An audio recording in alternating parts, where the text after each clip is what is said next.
Good evening, everyone. Chilly start to the day this morning, but things did get a little bit better as we went through the course of the day today, although it did stay a little below normal temperature-wise. But looking ahead to Thanksgiving, nice, dry, pleasant conditions all the way through Turkey Day, so your travel plans will be unimpeded by any wet weather.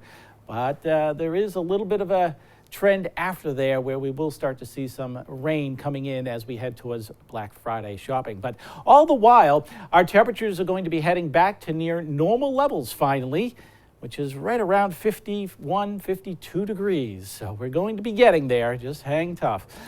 Speaking of the winds, though, in terms of how it feels, well, those winds are kind of gusty along the south coast. Coming in off the ocean waters, we're seeing gusts 20 to 25 miles per hour all the way up through Narragansett and into Newport and over to Tiverton, Little Compton, and out on Cape Cod as well. In fact, high wind advisory is in effect for the Cape all the way through 5 o'clock tomorrow morning, where the winds could be gusting as much as 45 miles per hour. But with that wind direction comes somewhat less cold air, as that wind is coming right over the ocean waters, which are running in the upper 40s and low 50s still. So we're seeing that marine influence, especially along the south coast. Notice the temperatures here are milder. 40 degrees right now in westerly Block Islands, 41. Out on the islands, Martha's Vineyard, 43 degrees. But you move inland where the winds are calmer, well, the temperatures had a chance to drop off a little bit down into the lower 30s right now. But these numbers, because of that wind direction, may actually rise a degree or two for the next few hours.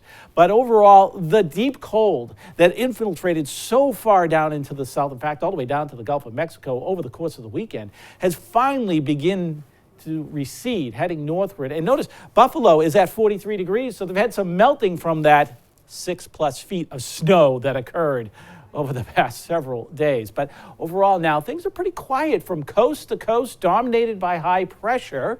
So just a couple of weak little systems running along the U.S.-Canadian border that are basically showing up on our map. So that's good news for us, because that means the high pressure stays in control. We'll have lots of sunshine, dry conditions, and a little bit of a warming trend. Lots of sunshine coming our way tomorrow. And we'll see those readings climb a little higher than today. Now, there will be a backdoor front coming down Wednesday afternoon into Wednesday night, but all that's going to do is throw a little bit of cloudiness in our direction as we go towards Thanksgiving Day. That's all that I foresee.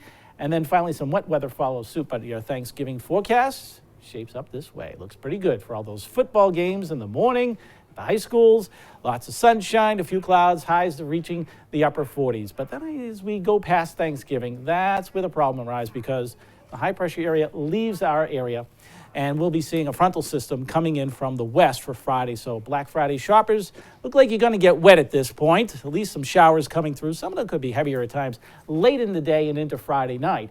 But there is improvement in store for Saturday. The sky clears a bit, new high pressure cell comes in, and then on Sunday, to finish the weekend, another round of wet weather with a storm coming up from the south. We're going to stay mild, so this means just rain for us the way things are looking at this point in time. Let's put it down in temperature-wise. Here's that trend. Like I said, we're getting back to near normal, so highs finally approaching 50 degrees for the next 7 days, and it looks great all the way through Thanksgiving, but the next spread of rain is Friday into early Saturday, and then another round on Sunday. That's my latest forecast. Let's get